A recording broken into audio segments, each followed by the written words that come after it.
Hello everyone, welcome back to our channel. This side Sidhi and आज की class में हम बात करेंगे MHI 108 के important questions with topics for your June exam. तो जितने भी एस्पिरेंट्स इग्नू MA हिस्ट्री से कर रहे हो और आपका नया सिलेबस है और आपका कोड है MHI 108 और यहाँ पर जून 2026 का आप सभी एग्जाम देने वाले हो, तो यहाँ पर जैसे कि आपको पता है कि ये बुक आपके लिए नहीं है, राइट। आपके इस बुक का नाम है environment history of the Indian सब कॉन्टिनेंट, यानी हम अपने इतिहास में जो हमारे इन्वायरमेंट का, पर्यावरण का जो इम्पोर्टेंट रोल है वो हमें इस बुक में कवर अप करना होता है। यहाँ पर अगर हम बात करेंगे, आपकी इस बुक के अंदर टोटल 36 यूनिट है, लेकिन हमारे पास टाइम कम है। तो यहाँ पर आपको ये कि मैम इतने कम टाइम में 36 यूनिट करना तो इम्पॉसिबल है, तो क्या क्या कर ले जिससे हमारा काम बन जाए। तो उसके लिए बिना वीडियो को स्किप करें एंड तक बने रहिएगा। हिस्ट्री की paid classes, notes, marathon classes सब कुछ प्रोवाइड किया जाता है। अगर आप में से किसी को भी चाहिए तो ये व्हाट्सअप नंबर है, यहाँ पर व्हाट्सएप पे DM करके बाकी की अपडेट ले सकते हो। तो जहाँ पर paid classes, notes, marathon classes, जिसमें जो कुछ भी बताया जाएगा आपके एग्ज़ाम के लिए सफिशिएंट है। कोई कंपलसरी नहीं है, आप लोग सेल्फ स्टडी करके भी अपना अच्छा स्कोर कर सकते हैं। लेकिन अगर किसी को कुछ मटेरियल चाहिए तो यहाँ पर आपको प्रोवाइड किया जाता है। देखो 108 में 36 यूनिट है और टोटल 10 ब्लॉक्स हैं। हमें पता है हमारे एग्जाम में तो 10 क्वेश्चन आने हैं, करने सिर्फ 5 ही है।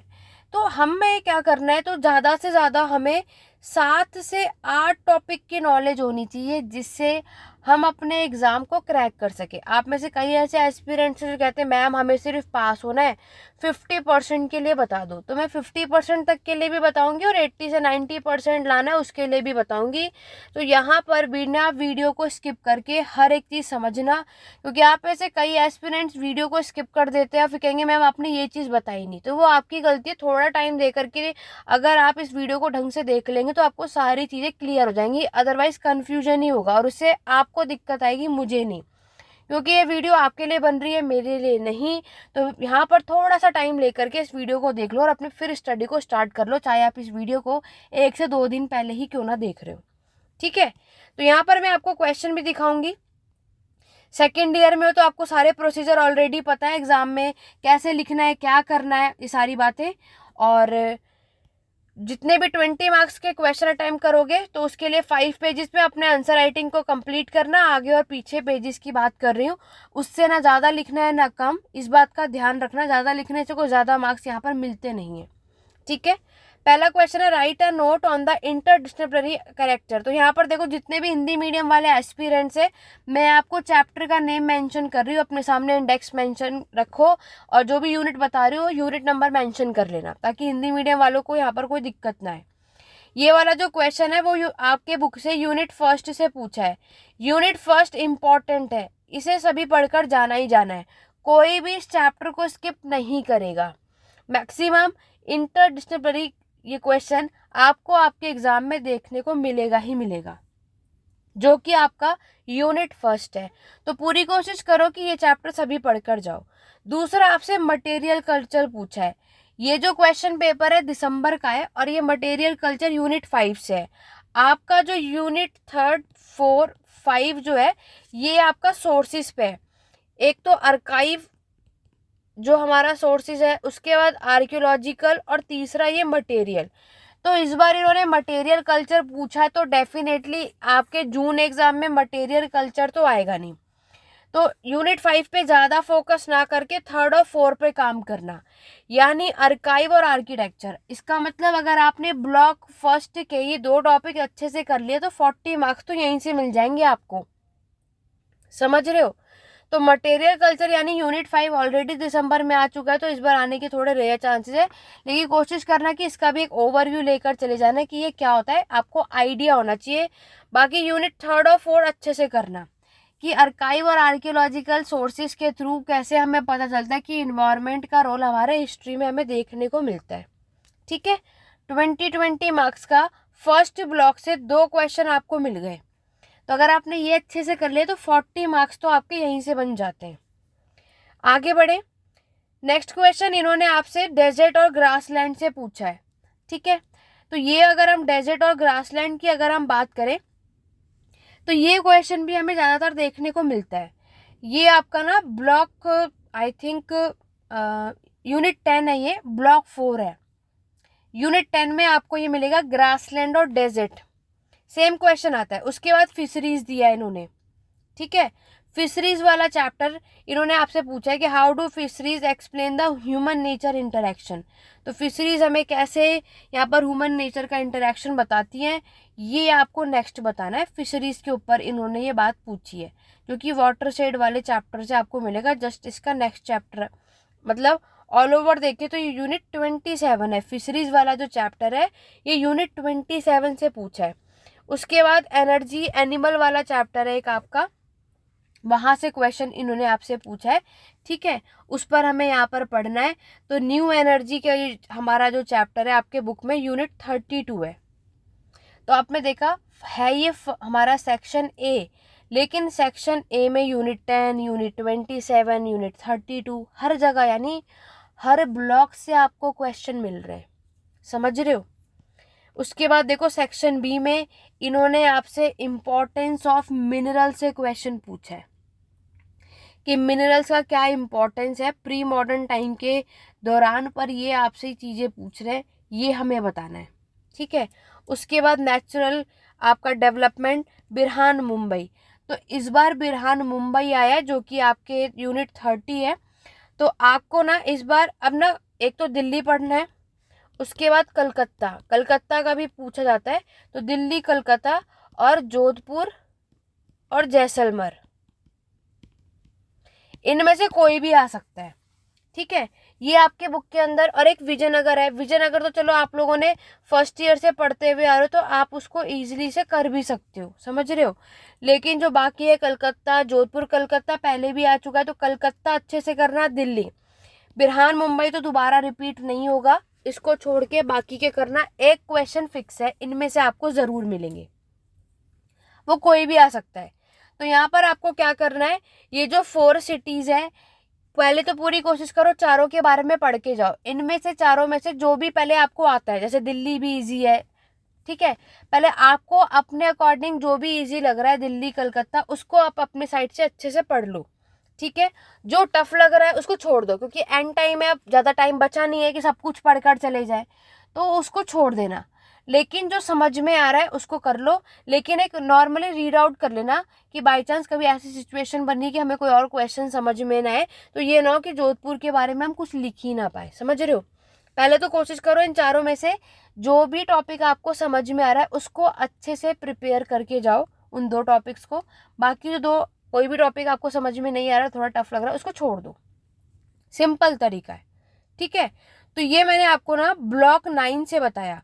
ब्लॉक 9 से एक ही क्वेश्चन आएगा 20 मार्क्स का, एक ही आएगा, या तो विजयनगर, या तो दिल्ली, या तो कलकत्ता, या तो जोधपुर, जैसलमेर, समझ रहे हो। एक क्वेश्चन लेकिन फिक्स है। उसके बाद क्वेश्चन नंबर 8 में एपिडेमिक पूछा है इन्होंने आपसे, ठीक है। तो एपिडेमिक, और ये तो ऑल टाइम फेवरेट इन लोगों का रहता है, ये एपिडेमिक हुआ, फेमाइन हुआ, ये चीज़ें तो उस टाइम पर आती भी और पूछी भी जाती हैं, ये हमें इसके अंदर बताना है। यूनिट 34 है, तो ये तो आप इजीली से कर भी लोगे, है ना। एपिडेमिक सिचुएशन आती तो क्या चीज़ें होती है, लास्ट वाले चैप्टर से आपको मिलता है। फिर क्लाइमेट चेंज से यूनिट 36 है, ये भी कर लेना। लास्ट जो चैप्टर है ना यूनिट 36, क्लाइमेट चेंज जब भारत में होता है तो उसका क्या इम्पैक्ट पड़ता है। देखो ये बुक कोई टफ नहीं है, आप इसको नॉर्मली भी रीड आउट कर लोगे तो अपनी तरफ से भी कहानियाँ बनाकर लिख सकते हो।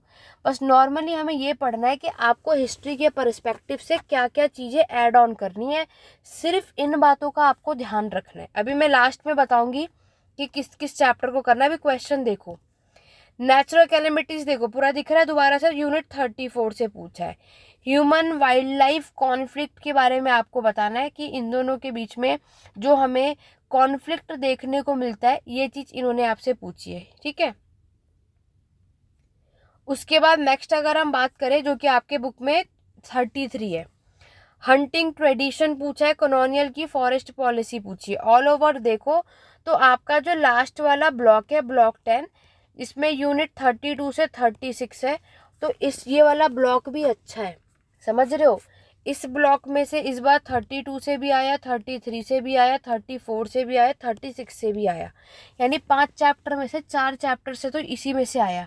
तो सजेस्ट करूँगी एक तो ब्लॉक फर्स्ट करके जाओ, एक तो ब्लॉक 10 यानी शुरू और आखिरी का जो ब्लॉक है दोनों अच्छे से भी कर लोगे तो आप लोग डेफिनेटली 70% तो यहीं आ जाएंगे, समझ रहे हो, 70%। बाकी दिल्ली, कलकत्ता, जैसलमेर ये कर लोगे तो एक क्वेश्चन तो वहाँ से बन जाएगा आपका, ठीक है। तो ये अब मैं आपको बता देती हूँ कि हमें क्या क्या करना है। तो एक तो मैंने आपको बताया कि एक तो फर्स्ट ब्लॉक करो और एक लास्ट ब्लॉक कर लो, ठीक है। डेफिनेटली इसमें से 40 मार्क्स बन जाएंगे, इसमें से भी 40 से 50 बन जाएंगे, लेकिन मैं फिर भी 40 मार्क्स लेकर के चल रही हूँ, ठीक है। ये आपको ध्यान रखना है। और उसके बाद नेक्स्ट अगर हम बात करें, आपको ये जो विजयनगर, दिल्ली, कलकत्ता मैंने आपको बताया, जोधपुर, इसको कर लेना, एक क्वेश्चन यहाँ से बन जाएगा। तो 80 तो यही हो गया आपका, 20 ही हो गया। इतना भी कर लोगे काम बन जाएगा, लेकिन इतने से तो काम बनेगा नहीं, थोड़ा एक्स्ट्रा तो पढ़ के डेफिनेटली हमें जाना ही जाना है, ताकि हम अपने एग्ज़ाम को और भी अच्छे तरीके से कर ले। तो यहाँ पर ना एक तो इस बार आप ना डिफॉरेस्टेशन, कोई आप में से ऐसा नहीं होगा जिसको डिफॉरेस्टेशन, अफॉरेस्टेशन जैसी चीज़ें ना आती हों। तो एक तो इसको पढ़ लेना, ये इस बार आने के चांसेस हो सकते हैं, ठीक है। उसके बाद दूसरी बात आपको और क्या पढ़कर जाना है, डैम्स पढ़ लेना, ठीक है। डैम्स आप लोग कर सकते हैं। उसके बाद नेशनल पार्क और जूलॉजिकल पार्क में क्या डिफरेंस होता है, इसको कर लेना। बहुत सिंपल सा है, बस एक नॉर्मली रीड आउट करके जाना है। और एक आपको इंडस्ट्रियल एग्रीकल्चर का जो चैप्टर है यूनिट 19, इतना पढ़ लेना एक्स्ट्रा, अभी एंड टाइम के लिए इतना और कर लेना। डेफिनेटली इजीली से MHI 108 पूरा सारे 5 के 5 क्वेश्चन आप इजीली से अटेम्प्ट कर पाओगे, ठीक है। यहाँ पर आपको रटने की ज़रूरत नहीं है, हर एक चीज़ों को समझना, डिफॉरेस्टेशन क्या होता है, बस आपको क्या चीज़ याद करना है।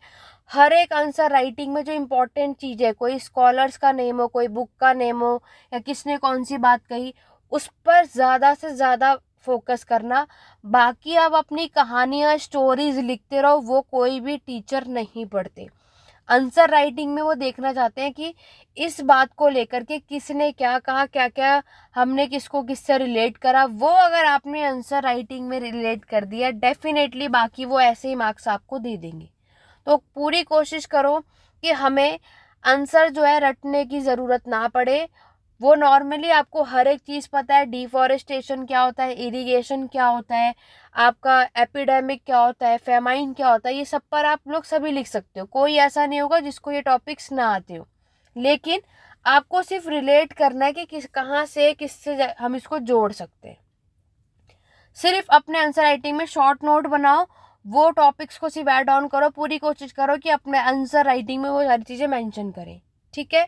बाकी जितने भी पेड बैचेस के मेंबर इस क्लास को देख रहे हैं, तो आपको मैंने हर एक चैप्टर ऑल 36 यूनिट्स कवर करा रखी हैं। आपको मैंने जो भी चीज़ें डिटेल में पढ़ाया है, शॉर्ट नोट जो मैंने बताया कि इस आंसर राइटिंग में ये चीज़ें होना ज़रूरी है, तो वो ज़रूर मेंशन करना। बाकी नेक्स्ट MHI 103 की मैं और 10, 11 ये सारी वीडियो मैं ऑलरेडी अपलोड कर चुकी हूँ, ठीक है। आज की क्लास में 8 कर दिया, अब MHI 9 बचा है। 9 के लिए भी चैनल पर फर्स्ट टाइम में सब्सक्राइब कर लो, ताकि आगे आने वाली वीडियोस के नोटिफिकेशन अपडेट आपको मिले। और जो कुछ भी मैंने इस क्लास में बताया डेफिनेटली आपके एग्जाम में काम आएगा। तो इस वीडियो को ज़्यादा से ज़्यादा अदर सोशल मीडिया के ग्रुप में शेयर कर दो, ताकि और भी एस्पिरेंट्स की हेल्प हो सके। कोई भी डाउट या क्वेरी कमेंट करके पूछ सकते हो। Notes, classes, assignment, marathon classes, कुछ भी चाहिए, ये व्हाट्सअप नंबर है, यहाँ पर मैसेज करके बाकी के अपडेट ले सकते हैं। क्लास को एंड करेंगे। Thank you for watching.